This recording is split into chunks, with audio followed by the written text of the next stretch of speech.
Laurent Swake right in the middle there, normally one of the very fastest starters. Here he goes in the black and red of Pal Salzen or Pal Sources. Bingo. Oh, we've had a crash in the middle too as well. I think it's just one rider down at the moment though.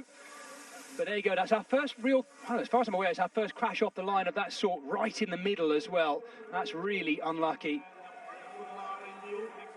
So we can see Tunouts right in the middle there as well. Really, oh, wow. Wow. Well, that's the Spanish champion as well there, who's managed to make it through that corner, Tom, by the looks of it, with 1 foot in. Yeah, that was Felipe Orts. He did not look very happy about something with his bike there, though. And you can see the riders who are kind of behind second place here are absolutely covered in mud after that start through the athletics track. Yeah, big field starting out as well. And this looks like T-shirts as well, making his way to the front. So a good start by the Baloise Trek Lions as well. Yeah, the two Arts brothers leading it out. Well, I watched them prior to the women's race as we just see that pedal slip out again from Philippe Orts there. Lucky to hold that one, wasn't he? But here come the leaders coming through over the top of the first of our steep banks. There's two different sections of steep banks on this course today in Meulebeke. One of them is the toughest one right in front of the VIP area where we have our two long drag ups. And these are our steps covered in what is now increasingly slippy carpet too.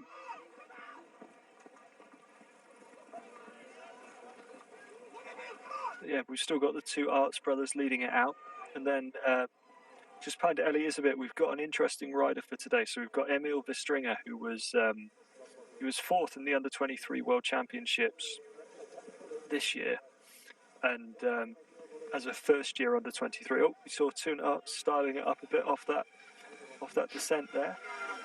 Wow, yes, we saw that in the junior race too as well. So this is as much about racing as it is about entertainment, of course, because the crowd are there to enjoy it, and they're there in pretty nasty conditions as well. So we may as well put on a show for them. Oh, this is going to get messy round here, isn't it? They are really cutting it up now, and it's just getting more and more slippery.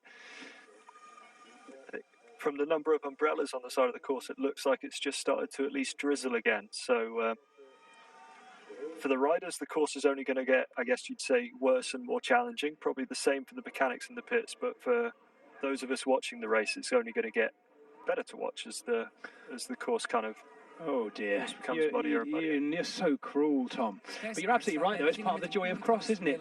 We're seeing a word here with T-shirts, with the two brothers' glasses being thrown off into the pits as they go through. Of course, some of these teams will be sponsored by glasses manufacturers, so starting on the start line with the glasses on is important. They probably knew they'd be pulling them off at some point, some of these riders. Yeah, they're probably like blinkers after that start with the amount of spray off the riders in front. I'm sure it'd be difficult to see if you're keeping your sunglasses on at some point today.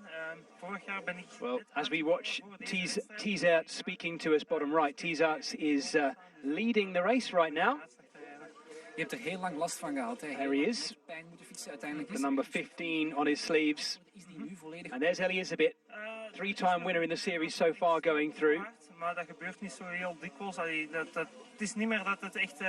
Yes, you're right about it not being a white kit day, is it? The Tormans riders, the Tormans Circus riders are not going to have a very happy washing time tonight.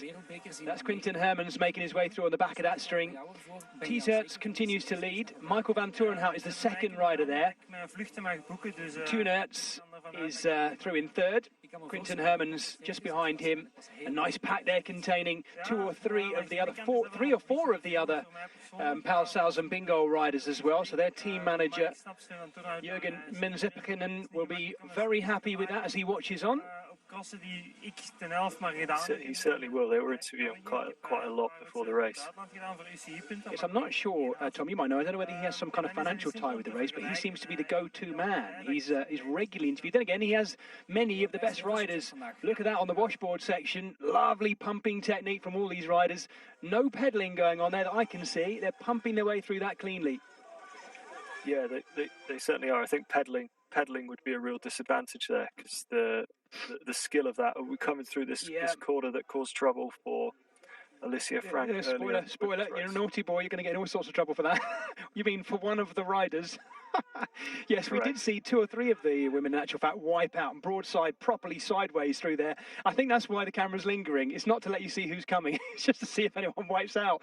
All right, so one jumper, Van Turenhout there, I think it is, has jumped that one. Ethias was running, and I think we're really going to see most of these riders running this during this race.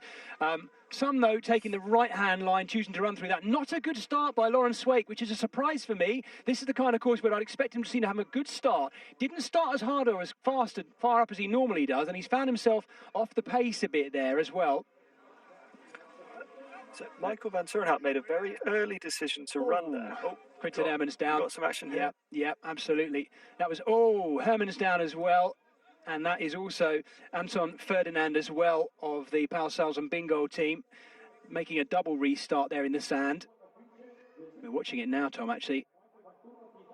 So Elizabeth jumping cleanly there, but they haven't, that was my point as we watched the women's races. They don't have much speed coming into that, do they? So they're having to pull up very hard to get over it. They're not using the natural bounce of a bunny hop. It's kind of a land and then pull up hard, because there's not great speed going over them, is there? No, there really isn't, and we've just got the sandpit action from the first lap. I was about to comment on Michael Van Turenhout's decision to dismount early, but wow, it does not look like a bad one when you view the rest of the riders through there.